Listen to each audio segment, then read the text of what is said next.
Welcome back to Ask the Compound. Excuse me. The S&P 500 is still in a 13% drawdown from all-time highs. Duncan, on this show, we are at a new all-time high in questions. I swear, the inbox is just overflowing. The Google Doc. Remember, if you have a question, askthecompoundshow at gmail.com. No one took us up on the video or audio question though. No, it's gonna happen though. Someone's gonna do. Yeah, send us a video. We'll show it right here on YouTube. Today's show is sponsored by Bird Dogs. I was excited when Bird Dogs came to us for a sponsorship because I've been wearing these shorts for years. I can't remember who got me. Maybe Instagram. Someone had an ad, and I've been looking because I used to wear khaki shorts all the time, and they're uncomfortable. There's no stretch to them. There's no give. You have to iron them so they don't have big creases in them. And Bird Dogs are just so much more comfortable. They're easy. They have the liner, so you don't even have to wear underwear. It's great. You can wear them on the beach. You can wear them to the gym. Doesn't matter. Go to birddogs.com/ATC. You get a promo code ATC. It gets you a free tumbler, right? Pretty good. I forgot Keep your stuff mine. warm. I meant to have it today or cold. to show, right. but I forgot it. Stock up on those for the summer. It's great. All right. Yeah. We get, the main line of questions this week was debt default, debt ceiling, these kind of things. So let's get into some of those because this is where people are thinking. Some people are saying I don't care. Other people are saying I'm worried. So let's get into it. Let's do it. Okay, let's do it. So up first today, we have a question from Aaron. And Aaron writes, I've recently shifted a substantial portion of the cash portion of my savings into 3 to 4 month T-bills to take advantage of higher yields and state tax advantages. As of today, they are all set to mature in June and July. I know a U.S. debt default is highly unlikely, but the risk-averse part of me is still a little nervous about what would happen if Congress actually lets the unthinkable happen. Are my worries misplaced? What would happen to my Treasury investments if a default did happen? So this is the big question, and yeah, this is what people are kind of starting to freak out about because this date is coming up very quickly. So yeah, what are your thoughts? This is the right area because there hasn't really been a whole lot of market volatility. The market didn't really fall that much, and now that we've had a few good headlines the last couple of days, the market has taken off a little bit. But this is the one area of the bond market or of any financial market that has seen some movement, which is Treasury bills. So John, give me a chart of 1 month T-bill rates versus 3 month T-bill rates. And what you can see with the 1 month is at the beginning of April, yields were like 4.75%. 3 weeks later, they dropped like a rock down to 3.3%. Since then, they've taken off like a rocket ship and going from 3.3 to 5.6 in less than a month. Now you can see comparing to the 3 month T-bill, which is the purple line there, 3 month T-bills have been above 1 month T-bills ever since this rate hiking cycle began. Now 1 month T-bills have shot up above 3 month T-bills, and you're seeing a ton of volatility there. And so what's going on here? I think this is just bond traders positioning for this exact thing that Aaron's talking about. Like, what if my short-term T-bills happen to mature right when this stuff is going on and maybe I miss a payment or something, right? So I think one of the reasons that the rates crashed in the first place is because people were, buying them to get ahead of this, and then now they've been selling them and the rates have taken off. So obviously the biggest worry here is that both sides don't come to an agreement. I think I really hate the debt ceiling stuff. I mean, we can print our own currency. And so the people that compare the U.S. government to a household, like, listen, it's apples to Mars. It's not on the same planet because the U.S. government has the ability to print their own currency. So the fact that we put this arbitrary debt ceiling limit makes zero sense to me. It's all political posturing. I'm not a fan of it. It's a crisis that is totally unnecessary, but politicians use it to try to get some negotiating power or leverage or just show that they have some power, I suppose. And so there's always the possibility that we don't come to an agreement. I do think that even if there's no agreement in place, I would be shocked if we missed a debt payment. Colin Roche, who's been a 2-time guest on this show, had a good take on this recently. He said, I don't even think you get to a crisis scenario because the Treasury president and Fed have tools to work around this, and I think they'd be obligated to use those tools. For instance, let's say we get to May 31st and the Treasury announces it has no money on June 1st. Meanwhile, Congress can't grant anything. In this case, the president is forced to invoke the 14th Amendment to uphold the full faith and credit of the USA. Once we're on the verge of defaulting, we're breaching the 14th Amendment, which states that it's illegal to default, so we could do some sort of premium bonds or coin seniorage or selling Treasury assets or the Fed invoking some crazy circumstances where they do something. So there are contingencies and plans on the table. Trust me on this. So if a crisis, my whole thinking is if a crisis is on the table and we can avert it, we probably will. Cooler heads will prevail. But I think if it really worries you that much, extend your time horizon out to 6 or 12-month T-bills, the yields aren't really that much worse. So I think that's if you're really, so I don't know. I guess worst case scenario, your payments delayed by a couple days or a week if we really got bad, but I can't see a situation where this kind of thing doesn't get resolved in like 48 hours if it came to a ultimate crisis situation. Yeah, I was reading about this before the show, and it's interesting. It's a bipartisan thing, though, right? Typically the debt ceiling has been raised historically over and over and over again. I can't remember how many times, but a lot of times in the last 50 years. And we should just get rid of it. It makes no sense to have in place with the way that our system is structured. It's just a way for politicians to feel important. That's kind of where I fall. What was kind of tripping me up is I was like Zach Galifianakis, GIF thinking about this. So the Fed keeps raising rates, so it's making the U.S. government have to pay more on this crazy debt, right? Yes. Isn't that? Yes. So it's like a loop of like making things worse in that regard. A little bit, yeah. Interest expense is much higher. I got a chart for that for Nano Spirits next week. So we have a lot of questions to the debt ceiling. So let's do another one. We got another one of those. Okay. Up next, we have a question from Matt. We are mid-30s. Kiddo is 2 years old. Kids are expensive, so we have to leave the city. Looking to buy a house in the next year or so. How do we slowly sell out of our brokerage accounts so that we aren't at the whims of the market if it crashes during the debt ceiling situation? I'm worried the market might tank and we would be forced to wait until the market rebounds to buy. However, selling and paying the taxes next year won't be fun either, plus all the other expenses that come with moving. Last week we talked about moving somewhere cheaper, right? This person's doing just that, which is great. At face value, this sounds like a debt ceiling question. It's not. This is not a debt ceiling question. This is an asset allocation, risk profile, and time horizon question. Listen, everyone has a different appetite for risk, right?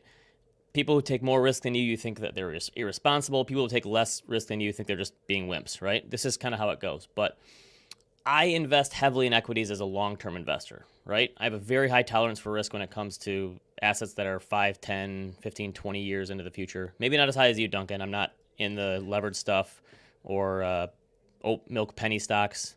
I don't know. They're not technically a penny stock yet. Okay, not yet. We're getting there. But when it comes to short and intermediate term goals, I'm extremely risk averse. So if I need money next year for a house down payment or a vacation or anything, there's no way in hell that I'm going to have that money invested in the stock market. No, thank you. The downside far outweighs the upside. And that downside could come from anything. It could be debt ceiling drama, a recession, flash crash, the Fed, inflation, anything else that we're not even thinking about right now. So, John, do a chart of the rolling one-year returns for the S&P 500. I got this 1926 to 1923. Do I not have this? Okay. Maybe I didn't put this in. So what it looks like is, on average, the stock market has been up 75% of the time on a one-year basis.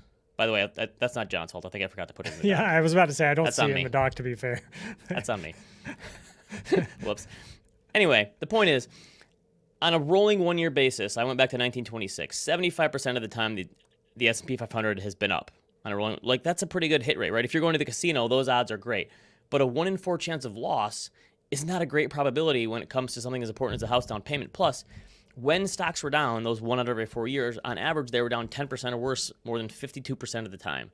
They're down 20% or worse 25% of the time. They're down 30% or worse 12% of the time. So I think this person is worried about the wrong things here. We're not worried about debt ceiling or tax payments, any of that stuff. That stuff's not fun to go through, but you should be worrying about your housing fund losing money at the worst possible time. Let's say you have 100 grand saved up for a 20% down payment for a $500,000 house, right? I'm just using round numbers here. If you're down 10% in a year, you now have $90,000. You're down $10,000, right? If you're down 20%, you lost $20,000. Imagine having a house lined up and realizing you don't have enough money to come up with that down payment. So sure, could this go the other way and stocks are up and you make an extra $5, $10, $15, $20,000 if you're lucky? Sure. But I think you have to weigh the regrets here. And you're right to worry about short-term market volatility, but the reason itself doesn't matter. So my advice is, however you want to get out, you could do it slowly, but I think having that money in the stock market to begin with for a 12-month goal is pretty irresponsible, and I would get it out of the market if I could, because I would rather know that money's there and available than take any risk with it. Yeah, and like we've talked about ad nauseum, it feels like at this point, but you can actually get something on your yes, that's the thing. cash. You can. So, yeah. People were complaining forever about not being able to earn anything on their cash. Now you actually can get something. Yeah. Right. So again, in my example, if you had $100,000 and you're earning 5%, in a year you could make an extra $5,000. That could cover your closing costs. Right. So it's not like a situation where you're being forced out on the risk curve anymore. Yeah. So And we'll just ignore the fact that houses will go up another 20% in the next year. Someone looking, but yeah, you're right. It's never been easier in the past probably 20 years to find somewhere to park that cash. That is not the stock market, and the stock market is, you don't want to be at the whims of the stock market of a flash crash, or in early 2020 the stock market lost 33% in a month basically.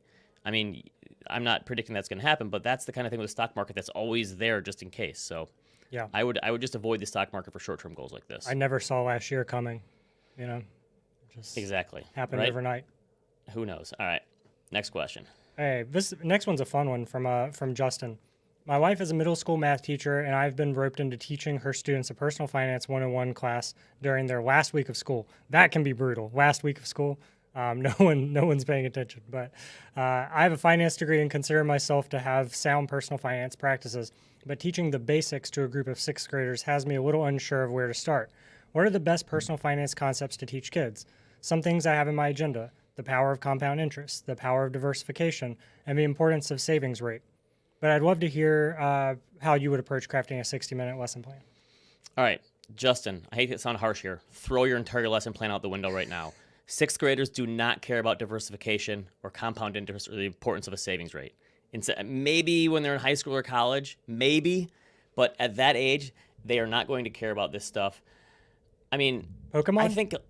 Do sixth graders still care about Pokemon? Well, I think a lot of this stuff doesn't matter until people actually experience it themselves. That's why even teaching personal finance in high school probably is just over people's heads in most cases. But I do think you could get them interested in business and money in certain ways. Like talk to them about some of their favorite companies and how much money they make, and how they make their money. Disney, Roblox, Hasbro, Mattel, Nike. My oldest daughter has gotten into Roblox lately, and I can see why. I gotta be honest, I still don't even understand what Roblox is. I don't think I get it either. It's a game, but it's kind of one of these, it's free to play, but then you have to buy stuff on the game. And I'm sure a lot of kids have their parents' credit card numbers and just buy stuff all the time, and the parents don't even know it. I love that business model. So I think help these kids understand how companies make money and how they grow, and then maybe that'll help them understand why stock prices grow over time through earnings and these sorts of things, and revenue, and how a business works. Maybe that's more helpful. So one of my favorite examples of this for young people is Nike in the original Air Jordans, which I just watched Air last weekend, which was fantastic. The first Air Jordan back in 1985, Duncan, what was the retail price? Not adjusted for inflation or anything. What do you think? $80? 65, close. Okay. So if you would have taken that 65, and I'm giving you this to use in your talk. You can take this word for word. What if you would have invested that $65 instead of buying the shoes and wearing them out and throwing them away in a year? What if you would have instead invested in Nike shares? All right, John, throw the chart up here. That $65 grew into $61,000. It was over 100 before, but Nike's fallen down a little bit. Obviously, extreme example, but this just does a nice job of illustrating the difference between spending money and investing money. So I think the idea of compounding is an important concept to grasp, but I don't think these kids are going to latch on to 10% growth in the stock market over 30 years is going to lead. I don't think that's going to help. So maybe, Duncan, have you heard the rice story before? Maybe this is a good way. So there's the old story about back in the medieval days. We're talking like when Game of Thrones happened, right? Whenever that was. And there's a king who likes chessboards, and a con artist is really good at making chessboards, right? And he goes to the king, and he's selling him chessboards, and he realizes, this king knows nothing about math. So he says, instead of giving me gold or fine clothes or whatever, how about you just give me enough rice where we start with one piece of rice on the first square of the chessboard, and then we double it every time. So 1, 2, 4, 8, 16, that sort of thing. And the king has all this rice, and he says, that sounds great. So it doubles, and it's pretty small, but then by the 20th square, I think, or something, it's over 1 million grains of rice. By the 30th square, it's over 500 million. By the 40th, it's like 1 trillion grains of rice. How many other chessboards? 60 something? I actually don't remember. Got into chess. And I should know that. I play chess. And so then the con artist says, don't worry about the rice. You can just pay me in gold or land after he is up to trillions of grains of rice. So sorry, Michael just walked in, so I'm a little distracted. Okay. He's been known to do that. I don't know. So I'm saying use stories to talk about these concepts as opposed to giving people facts and figures and numbers and talking about the stock market. So I do like the idea of teaching young people the importance of money and personal finance, but hey, Michael, he's got a lot of gear on there. But I mean, try to tell them stories that they're going to remember, not just numbers and facts and figures, because most of them is going to go in one ear and out the other, and especially if it's towards the end of the year. So teach them some stories, maybe they'll remember and share with their parents. Most adults find this stuff boring too. I love finance and investing and all this stuff, but most people find it boring, even as adults. So kids are going to find it even more. So I would figure out a way to talk about stories as opposed to numbers. Right. That's what I would. When I was in 6th grade, I think you would have had to put it in like skateboarding terms for me to have paid attention, probably. You were a skater? Did you have the hair over the face kind of deal too? No, not really, no. Okay. I did have longer hair, but yeah, not like that. All right, let's do another one. All right, up next we have a question from Alex. I'm contributing to my 401k plan 50% traditional before tax and 50% Roth after tax. I'm currently 31 years old, and I like the idea of tax diversification now and in retirement. What happens once I reach retirement age from a tax standpoint? Where would I roll the balances to, and how do distributions work? Do I have control over which bucket I pull from, Roth or traditional, or will there be forced pro rata taxation on all distributions? Good financial planning question here. See, the thing is, I think a lot of people realize like making the contributions is a lot easier. Obviously, saving for some people is difficult, but making contributions is way easier than taking out withdrawals. And this is where financial planning comes in. So why don't we bring on a financial planner here, Alex Palumbo. Hey, Alex. Hi, Ben. Hold in your enthusiasm introducing me. Seriously, it's okay. All right. And I prefer if you refer to me as Director of Attire for today, if that's okay. Coming in hot. May I explain why? Is that okay? Your So, floor. because Michael, with the impromptu cameo, recommended yesterday on your show, Animal Spirits, #plug, that it's now Hawaiian shirt season. You have to wear Hawaiian shirts now every day. So me, being an avid listener and follower, leave my apartment complex today in a Hawaiian shirt. And it's 50 degrees. It's freezing out there. So what do? I scramble. I throw on this fakakta raggedy polo, and I shouldn't have done that. So second plug, what I should do is pick up a lovely polo from Bird Dogs. They ship on June 15th. Highest quality polo shirt on the do look market. nice. But mine was dirty, so I'm wearing this raggedy Alex, one. you can be my salesman anytime. So there this you is go. why you're not the director of Retire, though, because you didn't check the weather before you left the house today. It's got to be sunny if you're going to wear a Hawaiian shirt. All I listen to is Michael Batnick, and whatever he says, I just do blindly. Maybe you're more of a director of retire. Right? You know? All right, Nice. so by Alex is in his 30s, and he's already thinking ahead pretty far down the line. But this is obviously something older people that are in retirement have to think about more. So by the time he gets their taxes and RMDs and stuff, the rules are probably going to be different. But how do you think about portfolio withdrawals when you have a client coming to you and saying, hey, I've got this money in a 401k and this in an IRA and this in a taxable account? How do you think about it in terms of asset location and where they should be taking money from and planning out those withdrawal strategies? Because again, that's way more difficult than it is to put money in. Putting money in is easy. Taking it out can be difficult because you have to think about all these moving pieces. Yeah, it's a good point. It's a great question from Alex. Excellent question. So I think it's actually a great idea to diversify the traditional and Roth contributions to your 401k. Now, to establish the basics, when you establish pre-tax, you're not paying taxes on those contributions. You defer it until when you retire and you take distributions from the traditional 401k, it's taxed at ordinary income rates. The opposite with the Roth. You're paying ordinary income rates now, but then all of that growth is tax deferred, not tax deferred, it's tax free, and then you never pay taxes upon the distributions. So that sort of answers his first part of his question. What happens when I retire? Sort of acts the exact opposite of how you contributed. And I do like the idea of overall 50-50 diversification for sure. There's obviously more nuances though. Like if you're in the highest income tax bracket right now, should you use a Roth? I know Bill Sweet would probably say yes, and I wouldn't disagree. Versus if you're in the lowest income tax bracket right now, I would definitely not use a traditional because you want to take advantage of that very low income tax bracket. I guess that's the point. He's not going to be able to plan it out now, but when he gets there, having that diversification will help because you don't know what your spending is going to be at that point. You don't know what the tax rates are going to be. So maybe having that diversification can allow you to think through what the best bucket is to take from at the time instead of being pigeonholed into one bucket or the other. It definitely adds a lot of flexibility. So now you'll have a Roth bucket, a traditional bucket, and then potentially like a non-qualified trust or brokerage bucket, and you can sort of play the flexibility tax game, which we do with our clients all the time, and it just saves our clients so much in taxes in terms of short-term distribution tax planning and then long-term planning as well. To answer Alex's like very quick, more straightforward questions, you would roll the balances into an IRA from a 401k, unless from age 55 to 59 and a half, you can actually take distributions penalty-free from your 401k, and you cannot do that from your IRA. Duncan, did you know that? Right. So if he retires early, he's got some avenues beyond the taxable account. So I had a client retired at age 55. Instead of rolling over his entire 401k to an IRA, we kept a few years worth of basic living expenses in that 401k. So that's a pretty important 4-year window because that's a pretty common retirement age. And then the question, do I have control over which bucket I pull from? There's no such thing as pro rata distributions. You can pull fully from the traditional or the Roth. A ton of flexibility, which is really one of the main benefits we discussed. Yeah, so having some diversification here is probably not a bad decision. For sure. I like it. Okay, let's do another one. Okay. So last but not least, we have a question from Robert. With the SVB collapse, a ton of employees lost money on employee stock option plans. How much of your net worth should be in your employer's stock? 5%, 10%, 20%?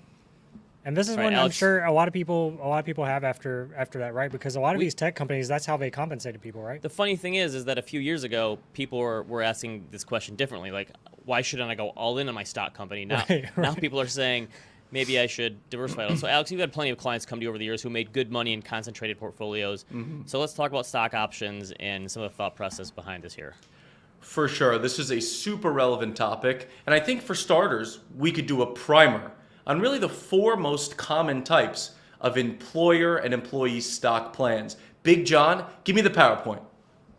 This is our first ever PowerPoint slides on Ask the Compound. So, Alex, giving you a lot of leeway here. You did a rant on clothing, and now you're doing a PowerPoint. You're going to absolutely love it. So there's really 4 different types.